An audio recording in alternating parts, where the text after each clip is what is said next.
La porte du bureau se referma avec un claquement sinistre. Comme un jugement divin scellant notre sort dans l'ombre.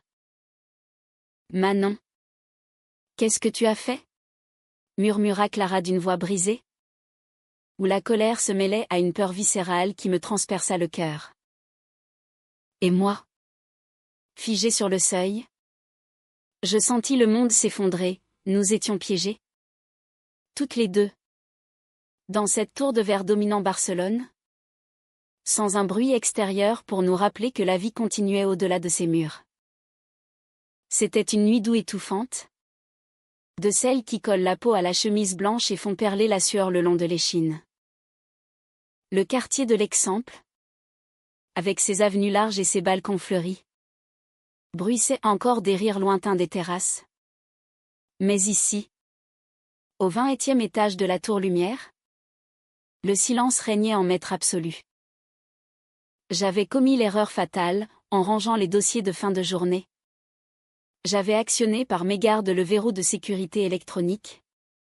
Un système high-tech censé protéger les secrets de l'agence publicitaire contre les intrusions.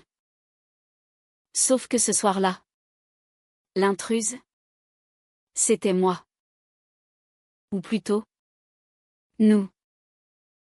Clara, ma patronne, avait oublié son téléphone sur son bureau, un iPhone rose pâle, gravé d'indiscret CM. Et était revenue sur ses pas juste au moment où je commettais ma bourde. À présent, la porte refusait de s'ouvrir. Le badge magnétique bipait en vain. Et nos appels sur les téléphones internes restaient sans réponse. La sécurité de nuit, probablement assoupie dans sa guérite en bas, n'avait pas encore pris son tour de garde. Clara s'effondra dans le fauteuil en cuir noir, ses jambes gainées de barésie se croisant avec une grâce forcée qui trahissait son agitation. À 35 ans, elle incarnait l'élégance parisienne transplantée en Catalogne, blonde aux ondulations légères, yeux bleus comme la Méditerranée en furie, et une silhouette affinée par des années de yoga et de dîners frugaux dans les bistrots de Gracia. Elle avait fui la France 5 ans plus tôt, après un scandale familial qu'elle n'évoquait jamais, pour fonder cette agence qui mélangeait le flair hexagonal à l'énergie ibérique. Moi, Manon, 28 ans, fraîchement débarquée de Toulouse pour un poste d'assistante créative, je me sentais minuscule face à elle. Mes cheveux bruns coupés courts encadraient un visage encore juvénile, marqué par des taches de rousseur et des yeux verts hérités de ma mère basque. J'étais venue à Barcelone pour recommencer, pour échapper à une rupture qui m'avait laissé en miettes une femme, bien sûr, qui avait préféré un appartement haussmannien à mes rêves bohèmes. Mais ce soir, c'était Clara qui hantait mes nuits. Non pas comme une amante fantasmée, mais comme une énigme vivante. Un mélange de rigueur impitoyable et de vulnérabilité qu'elle masquait sous un sourire carnassier. Appeler quelqu'un. Bon sang. Sifflatait-elle, fouillant son sac à main pour en extirper un chargeur. Son téléphone était à plat. Le mien capturait à peine un signal fantôme. Nous essayâmes la ligne fixe, le répondeur de l'agence nous renvoya une voix synthétique en catalan. Impersonnelle et railleuse. Clara se leva d'un bond, ses talons claquant sur le parquet en chêne, et se mit à arpenter la pièce comme un faucon en cage. Le bureau était un sanctuaire moderne, mur de verre fumé donnant sur la ville endormie. Un îlot central jonché de moodboards et de croquis. Et une kitchenette exiguë où trônait une machine à espresso italienne. Dehors, la Sagrada Familia dressait ses tours gothiques inachevées, illuminées comme un phare dans la nuit. Rappel cruel de nos propres aspirations inabouties. Je m'assis par terre, adossé au mur, les genoux ramenés contre la poitrine. Mon cœur cognait encore de l'adrénaline, mais une étrange sérénité s'insinuait en moi. Être coincé avec Clara, c'était comme un rêve fiévreux, la femme que j'admirais de loin. Celle dont les discours en réunion me faisaient rougir, était là. À portée de main. Privée de son armure. Je suis désolé, murmurai-je. C'était un accident. Le bouton. Il était juste là. Et ma voix se brisa. Et pour la première fois, je vis une fissure dans son masque, ses lèvres tremblèrent. Et elle s'agenouilla près de moi. Son parfum de jasmin et de vanille m'enveloppant comme une caresse interdite. Un accident? Répéta-t-elle doucement. Presque pour elle-même. Ma vie est faite d'accidents? Manon. Des portes qui se ferment sans prévenir. Ses yeux plongèrent dans les miens. Et dans cet instant suspendu, je crus voir l'ombre d'un secret. Une douleur ancienne qui la rongeait. Elle se redressa. Secoua la tête comme pour chasser un fantôme. Et se dirigea vers la fenêtre. Barcelone s'étalait à nos pieds, les Ramblas sombres. Les fontaines de Montjuic scintillant au loin. Et l'air salin de la mer qui filtrait par les joints de la vitre. Autant en profiter. Non. Puisque nous sommes prisonnières de cette tour d'ivoire. Parlez-moi de vous. Manon. Pourquoi une fille comme vous atterrit-elle dans ce chaos catalan? Je déglutis. Surprise par cette intimité forcée. Les heures s'étiraient. Et la conversation coula comme un vin doux, je lui parlais de Toulouse. De mes études aux Beaux-Arts? De cette femme qui m'avait brisé en me quittant pour un homme plus stable. Clara écouta. Hochant la tête. Et pour la première fois, je la vis sourire, vraiment un sourire qui creusait une fossette au coin de ses lèvres, illuminant son visage d'une douceur inattendue. À son tour, elle évoqua Paris, les lumières de la scène qu'elle regrettait, et une sœur disparue trop tôt, emportée par une maladie fulgurante. J'ai fui. Avoua-t-elle. Fuir. C'est ma spécialité. Mais ici, en Espagne, la fuite a un goût de liberté. Et de regret. La nuit avançait.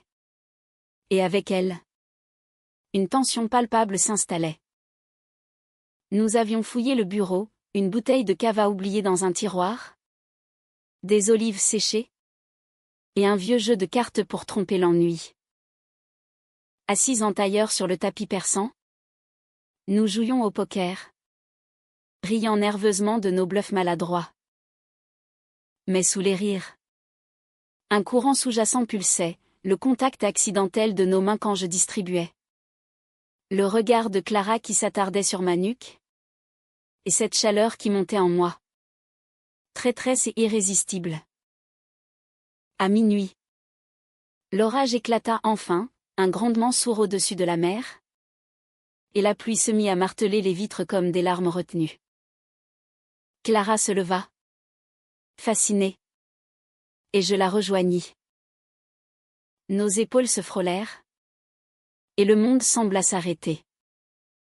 Vous savez, Manon, dit-elle d'une voix rauque, être coincée comme ça. Ça force à voir les choses en face. Pas de masque. Pas d'excuses. Juste. Nous. Ses doigts effleurèrent mon bras. Un geste hésitant. Et mon souffle se coupa. Était-ce l'adrénaline? L'isolement? Ou quelque chose de plus profond? Je tournai la tête. Nos visages si proches que je sentis son haleine m'intôler. Clara. Murmurai-je. Et ce fut comme une étincelle dans la poudre. Le baiser vint comme une vague. Inattendu et dévastateur. Emportant avec lui toutes les barrières que j'avais érigées autour de mon cœur meurtri. Les lèvres de Clara étaient douces. Chaudes. Imprégnées d'un goût de sel et de désespoir. Et je m'y abandonnai sans résistance. mes mains glissant instinctivement dans ses cheveux blonds pour l'attirer plus près. La pluie redoublait dehors. Un rideau d'eau qui isolait notre bulle du reste du monde. Et dans ce bureau devenu sanctuaire, nous nous découvrîmes avec une urgence presque sacrée. Ses doigts tracèrent la courbe de ma mâchoire, descendirent le long de mon cou, allumant des frissons que je n'avais pas sentis depuis des mois. Manon. Souffla-t-elle contre ma peau. Et ce murmure fut une prière? Une confession. Nous nous écroulâmes sur le canapé en cuir. Un meuble design qui grinça sous notre poids. Mais nous nous en moquions. Clara était partout, son corps souple pressé contre le mien. Ses baisers qui s'aventuraient sur ma clavicule. Dénudant ma chemise avec une patience fébrile. Je la déshabillai à mon tour. Émerveillé par la pâleur de sa peau. Par les tatouages discrets, un oiseau en vol sur son omoplate. Symbole de cette liberté qu'elle chérissait tant. J'ai toujours su, avoua-t-elle entre deux souffles, que tu me regardais autrement. Mais je n'osais pas. Je suis ta patronne. Bon sang. Et puis, il y a. Elle s'interrompit. Une ombre passant sur son visage. Mais je la fis taire d'un baiser, refusant que la réalité nous rattrape si vite.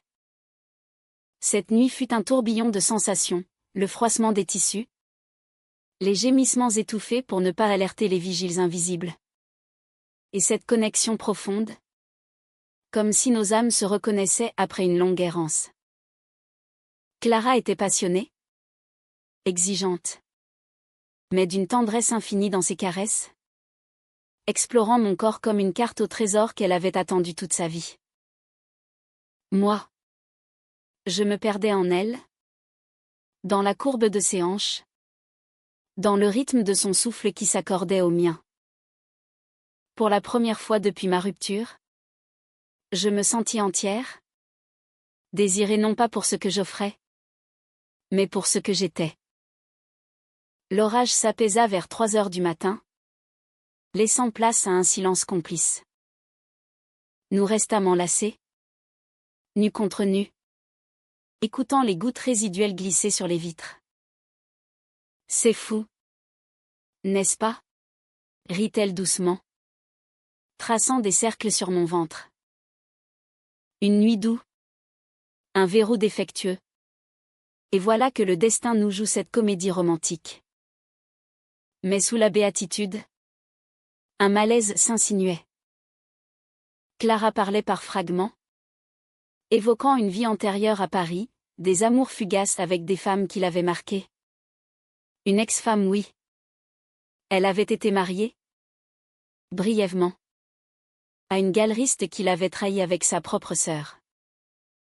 La trahison, Manon, c'est comme un poison lent. Ça te ronge de l'intérieur, te fait douter de tout. C'est pour ça que je me suis barricadée. L'agence, c'est mon armure. Et toi? Tu es la faille dans cette armure. Ces mots, prononcés avec une intensité presque douloureuse, me firent frissonner. Je lui confiai mes propres cicatrices, cette amante toulousaine, Élise, qui m'avait quitté pour un homme plus conventionnel, me laissant avec un sentiment d'imposture, comme si mon amour pour les femmes était une anomalie à corriger. Ici, à Barcelone, j'espérais me réinventer, dis-je. Mais je n'ai fait que me cacher derrière des croquis et des deadlines. Jusqu'à ce soir. L'aube pointa timidement, filtrant à travers les stores baissés, peignant nos corps d'une lumière rosée. Nous nous rhabillâmes en silence, échangeant des regards complices et des baisers volés. Clara appela enfin la sécurité via l'interphone d'urgence. Le système avait redémarré automatiquement à 6 heures et la porte s'ouvrit avec un chuintement libérateur. Dehors, la ville s'éveillait, Les marchands de churros installaient leurs stands sur les ramblas. L'air embaumait le café et les croissants frais. Nous descendîmes ensemble, évitant les regards curieux des premiers employés. Dans l'ascenseur, sa main effleura la mienne. Un geste fugace qui promettait la suite. Les jours suivants furent un enchantement discret. À l'agence, nos échanges prirent une teinte nouvelle, un clin d'œil pendant les briefings.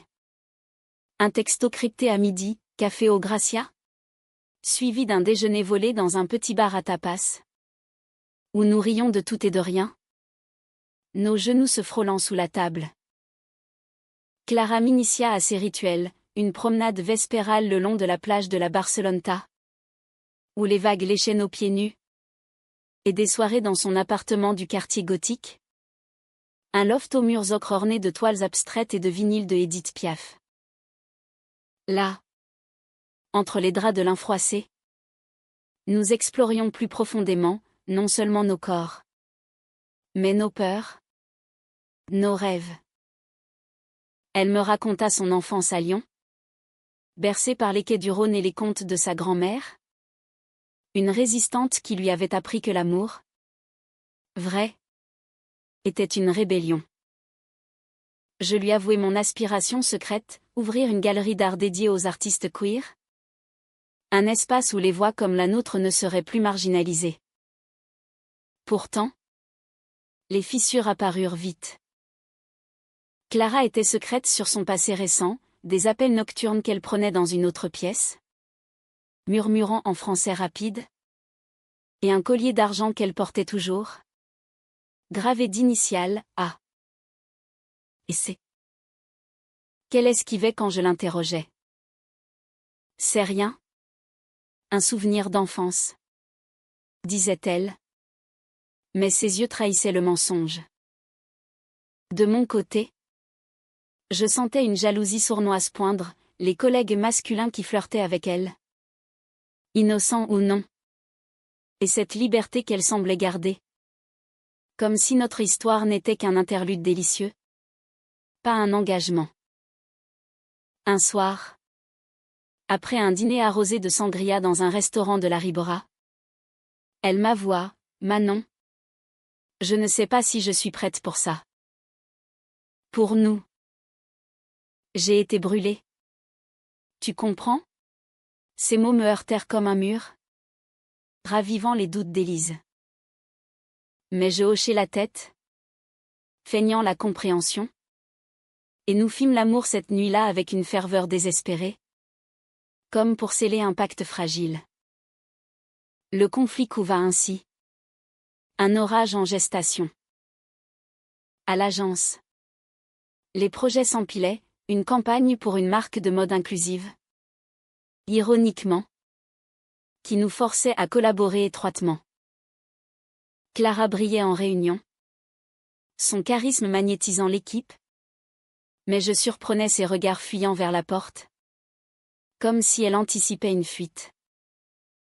Un après-midi pluvieux. Alors que je rangeais des fichiers. Je tombais sur un dossier personnel, des photos jaunies d'une noce lesbienne à Paris. Clara rayonnante aux côtés d'une brune usurière Audrey. Sans doute. Et une lettre froissée, tu m'as trahi. Clara. Avec elle. Ma propre sœur. Ne reviens jamais. Mon estomac se noie. La trahison qu'elle m'avait confiée. C'était elle. L'auteur. Pas la victime. Je confrontai Clara ce soir-là. Dans son loft où l'air était lourd d'encens et de regrets. La pluie catalane, fine et persistante, tambourinait contre les tuiles anciennes. Un écho à la tempête qui faisait rage en moi. Qui est Audrey? Demandai-je d'une voix que je voulais ferme, mais qui trahissait ma vulnérabilité. Elle se figea. Un verre de vin à la main. Ses lèvres pâlies par le choc. Comment? Balbutia-t-elle. Et je brandis la lettre. Froissée comme mon cœur. Ses épaules s'affaissèrent. Et pour la première fois, je vis Clara la lionne invincible se muer en une femme brisée, les larmes coulant silencieusement sur ses joues. Elle s'assit sur le bord du lit, les mains tremblantes, et le récit jaillit comme une confession libératrice. Audrey, son amour de jeunesse, rencontré dans une librairie du Marais, une passion fulgurante, un mariage civil sous les platanes des Tuileries, des promesses d'éternité. Mais la jalousie d'Audrey, alimentée par les ragots familiaux, avait tourné à l'obsession. Clara avait cherché refuge dans les bras de la sœur d'Audrey. Un soir d'ivresse et de solitude. Une erreur qu'elle regrettait amèrement. C'était une nuit comme la nôtre. Manon. Un accident. Mais ça a tout détruit. Audrey m'a quitté. Ma carrière à Paris a volé en éclats des rumeurs. Des portes fermées. J'ai fui ici. À Barcelone. Pour reconstruire. Mais le passé. Il me suit comme une ombre. Sa voix se brisa. Et je sentis la colère céder la place à la compassion. Je m'agenouillai devant elle, prenant ses mains dans les miennes. Et moi? Suis-je un autre accident? Ou quelque chose de vrai? Ses yeux, rougis mais intenses, plongèrent dans les miens.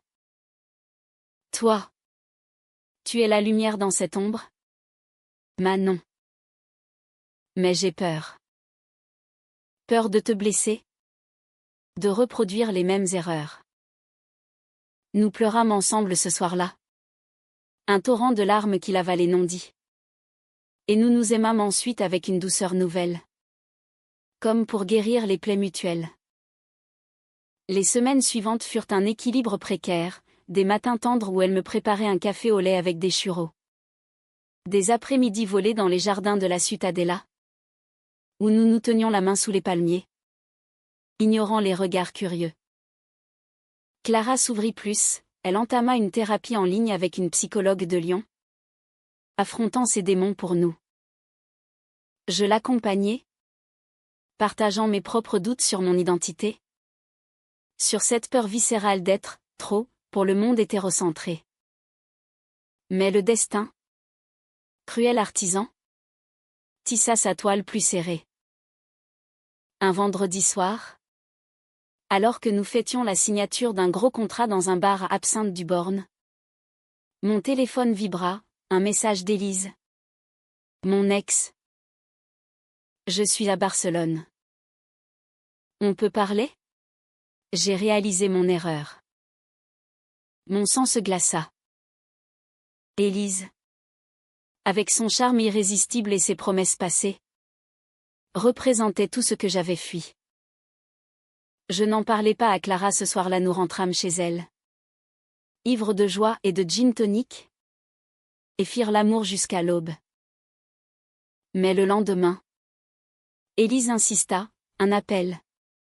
Puis une rencontre forcée dans un café de la Plaza Royale. Elle était là. Plus belle que dans mes souvenirs.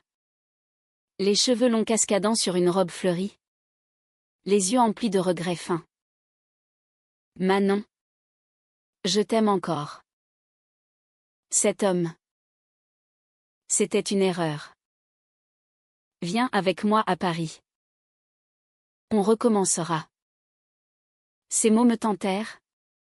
Un poison sucré qui ravivait l'ancienne addiction. Je refusai. Bien sûr. Mais le doute s'insinua, et si Clara, avec son passé tumultueux, n'était pas la bonne? Et si j'étais condamnée à des amours toxiques? Le soir même, lors d'un dîner aux chandelles que Clara avait préparé coq au vin revisité à l'espagnol, avec des olives et du chorizo, je craquai. Les mots sortirent en avalanche, Élise. Le message. Ma faiblesse. Clara blêmit. Son couteau tombant sur l'assiette avec un tintement sinistre. Tu l'as vu? Demanda-t-elle. La voix étranglée. Oui. Mais rien de plus. Je te le jure. Mais le mal était fait. Ses yeux s'embuèrent de cette douleur familière? Celle de la trahison. Tu es comme moi. Manon. Incapable de résister à l'appel du passé. Peut-être qu'on se détruit mutuellement. La dispute éclata. Un ouragan de reproches et de vérités nues. Clara hurla ses peurs, je t'ai tout dit de moi. Et toi? Tu gardes des secrets? C'est ça. L'amour? Je ripostai. Blessé, et toi? Avec ton collier d'Audrey autour du cou? Tu portes ton ex comme un talisman. Les mots fusaient. Acérés comme des tessons de verre. Et bientôt, nous pleurions face à face. Épuisée. Elle quitta l'appartement en pleine nuit, me laissant seule avec le vin aigre et le silence oppressant. Les jours suivants furent un enfer, à l'agence. Nos regards se croisaient comme des épées. Froids et distants. Les collègues sentaient la tension, murmurant dans les couloirs sur l'alchimie brisée entre la patronne et son assistante. Je noyais mon chagrin dans le travail, esquissant des visuels sombres pour la campagne queer des silhouettes enlacées sous la pluie. Ironie du sort. Le point de non-retour survint 2 semaines plus tard, lors d'une présentation cruciale à Madrid. Clara, piquée au vif, avait décidé de m'évincer du projet, prétextant une incompétence créative. Devant l'équipe, ces mots me transpercèrent. Manon est jeune. Elle apprendra. Mais pour ce client, nous avons besoin de maturité. La salle se tut. Et je sentis les larmes monter. Mais je tins bon, sortant sous les applaudissements polis. Dans les toilettes, seule, je m'effondrais, le maquillage coulant en traînées noires. C'était la trahison ultime, non pas un baiser volé, mais une humiliation professionnelle, un coup bas masqué en décision rationnelle. Ce soir-là, de retour à Barcelone, je fis mes valises. Un billet pour Toulouse, une fuite en avant. Mais au moment de partir, un texto de Clara, attends. S'il te plaît.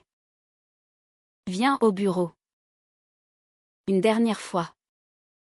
Le bureau, ce soir-là, était plongé dans une pénombre familière, les néons clignotant faiblement comme des étoiles mourantes.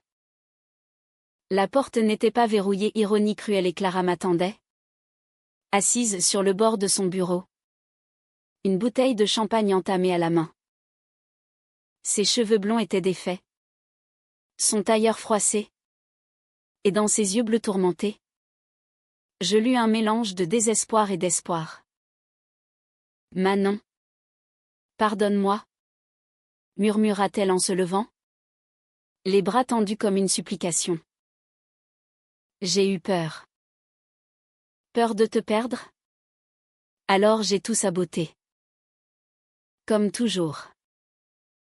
Je restai figé sur le seuil, le cœur déchiré entre la rage et l'amour persistant. Dehors, Barcelone bruissait d'une fête lointaine, peut-être les feux d'artifice du festival de Gracia, mais ici, le temps s'était arrêté, nous renvoyant à cette nuit fatidique où tout avait commencé. Elle s'approcha, lentement, comme si j'étais un animal farouche prêt à fuir. À Madrid, c'était lâche. Je voulais te punir pour m'avoir fait douter, pour avoir réveillé mes fantômes. Mais en rentrant, seul dans le train, j'ai compris, sans toi, je ne suis rien. Juste une femme brisée qui court après des ombres. Ces mots, prononcés avec cette intonation française si mélodieuse, si vulnérable, firent fondre ma résolution. Je la laissai me prendre dans ses bras. Et nous nous embrassâmes là. Au milieu des dossiers et des écrans éteints. Un baiser salé de larmes et de rédemption. J'ai renvoyé le message à Élise. Avouai-je contre sa bouche. Définitivement. Et toi? Enlève ce collier. Pour nous. Elle obéit. Le jetant dans un tiroir comme un exorcisme. Et nous rîmes. Un rire cathartique qui dissipa les nuages. Cette nuit-là, nous parlâmes jusqu'au bout, des thérapies à poursuivre ensemble. D'un voyage à Paris pour affronter Audrey, non pour reconquérir, mais pour clore le chapitre. Clara proposa même de restructurer l'agence. Me donnant un rôle d'égal. Un partenariat créatif où nos talents fusionneraient sans hiérarchie toxique. On va le faire. Manon. Pas comme un accident, mais comme un choix. Un amour qui guérit. L'aube nous trouva enlacés sur le canapé. La ville s'éveillant en contrebas. La Sagrada Familia veillant sur nous comme une gardienne bienveillante. Les mois suivants furent une renaissance. Nous voyageâmes, un week-end à Séville. Où nous dansâmes le flamenco dans des bottes gaz enfumées. Nos corps se mouvant en harmonie sensuelle, une escapade à la Costa Brava. Où les falaises roses se reflétaient dans la mer turquoise. Et où Clara me demanda en mariage pas avec un anneau tapa Alexandra l'œil, mais avec un bracelet tressé de perles catalanes. Symbole d'union libre et éternelle. À l'agence. Notre histoire devint un atout discret, la campagne queer remporta un prix à Cannes. Et les médias parlèrent d'une duo visionnaire, sans creuser plus loin. Mais entre nous, c'était clair, nous étions un couple. Fier et assumé. Naviguant les regards en duo invincible.